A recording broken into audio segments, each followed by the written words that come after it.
want to say, I feel like something like marijuana legalization, which can be painted as an economic issue, is a better chance of working in the arena of the state courts, but something like a civil rights issue has better chance of working out on the federal level, just because the Constitution is the core, protector of rights and values, and there's nothing intrinsically economic about it. Like some people have no reason to support gay rights no matter what, whereas you can make the argument, oh well, we can tax marijuana, and that'll come to benefit everybody in the state. So I feel like it'll economic issues that have dealing with millions of dollars will work out better on like a statewide level.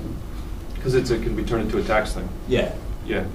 I hope I did a good job explaining that. But yeah, no, that's good. But whereas like gay marriage, like if you're staunchly opposed to gay marriage, like there's pretty much nothing that anybody can say to convince you otherwise, because you see no benefit out of it for yourself. Or then. Yeah, I mean, so you might have an incentive to support, say, taxing weed. If if all that money went to Christian fundamentalists, they funded all that money into whatever little pet project that you support. Yeah, but there could be less incentive for supporting gay rights if it's like more of a there's zero incentive. Actually. Zero incentive. Yeah. And just like back in the South, there was zero incentive for white Southerners that reap benefits from Jim Crow laws to support black rights. They had positions of power, and even the poor whites, they had that just that idea that at least we're not black, but they're still poor. But they didn't realize it. Yeah, good, Brent. Thank you. We'll just kind of work our way around here, and then actually Jenna, if you could hold yours, we'll let everyone speak first, and then we'll come back for round two. Thanks. Sophie. I have two things. One, back to that, while I think that the legalization of marijuana is, like you said, maybe more people could agree with it. Mm-hmm. I think that, gay rights and letting gay people get married does have some benefit, because they can adopt children from adoption agencies, and there's an overflow of children in adoption agencies, and they're one of the main I don't know how to say it, one of the main groups that are adopting.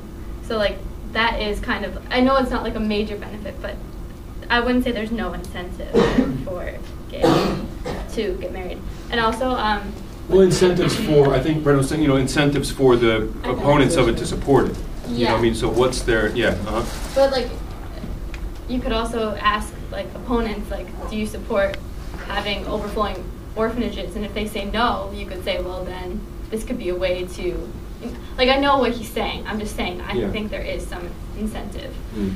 And also, I'm in another class, a philosophy course, and we just learned about homosexuality and gay rights, and I think that homosexuality and gay rights is such a big issue because it encompasses religious ideas, and that's a big part of it. If you're religious, you feel two men or two women can't be married. It goes against marriage, and I think that's the biggest part of people being against gay rights, basically.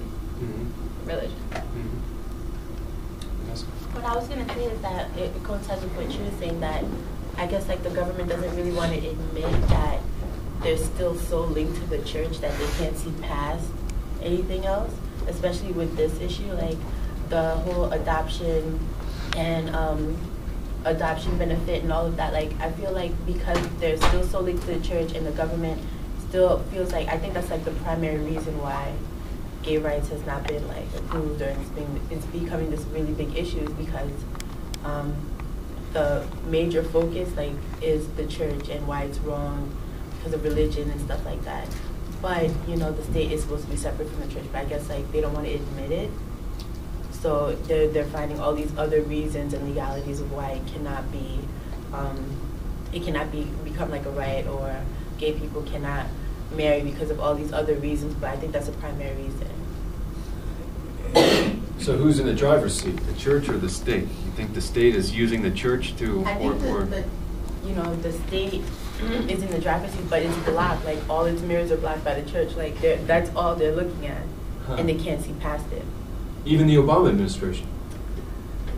He is religious. Well, he did have Rick Warren, who we read about in that Lassiter chapter. Did I mention Rick Warren? Who is now the pastor of this mega church in California? Jenna, what's the name of that church? It's Saddleback Ranch, isn't it? Absolutely. Yeah, I think that's what it was. Saddleback Ranch. And I believe it's in California, not Colorado, is it?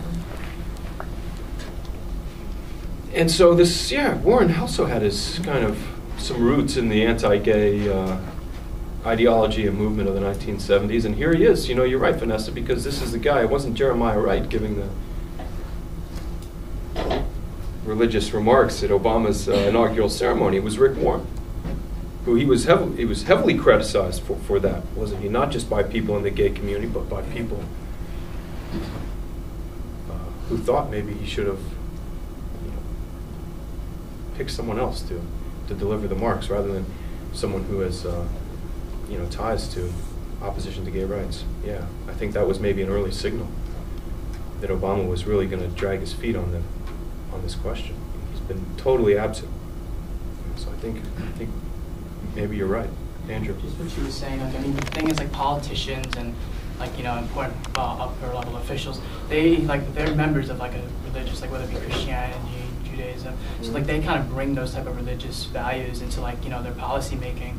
And like we can't just I understand that like they should try and like exit out because obviously they're putting their own personal type of beliefs into the laws that are for everybody. But then like you can't really tell yourself that you're gonna find a politician who's not a member of any church who's like unbiased. So it's kind of like one of those type of double-edged swords. Like obviously when you hire politicians, they're gonna bring some of those values that they grew up with within like what we said before, religion.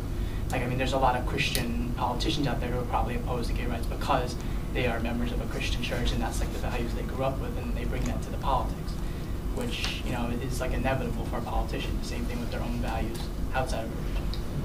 So, I mean, you gotta kind of wonder like how do you kind of like overcome that in terms of like with politicians and how they look at religious values. I think that Obama has been so silent about it because he doesn't want to upset either side or appease either side, because if he does one or the other, he's gonna cause a huge. Even though he said before that he was going to be on the gay rights side, he sets up smaller audiences, but now that he's in the position where he has to make a judgment call on it, he can't make one, because if he says one side or the other, he's just going to be stuck in the middle. Like with Nixon and with Goldwater, who said that segregation was illegal, but to desegregate the schools, to forcibly desegregate it was illegal as well. Too disruptive, right. Too intrusive in terms of local power structures. So it's the same thing. He's just taking no side on either. That's an interesting analogy, right?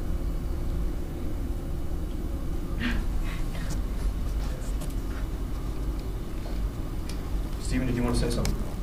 Just going to be in addition to other things, not really bringing the argument anywhere. That's all right.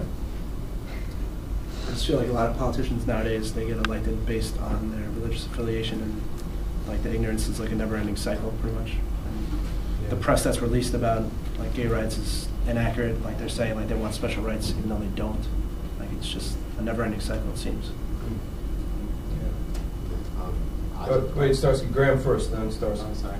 I was just going to add on to what she said about the church. Vanessa? Vanessa, yeah. The church or the politics being in the driver's seat. And I think it definitely is the church, because God is still in our Constitution and on our money. And I think it's political suicide for leaders to come out and say something straight up against the church. But I think even though gay rights are being defeated right now, just the discussion of it, and I think as more people are educated and learn that the religious arguments against gay marriage themselves are kind of flimsy and hypocritical, and I think that eventually gay rights will come out in the end, like the racial movement, which took decades. I think that they're still making progress, and eventually I think it'll be legalized.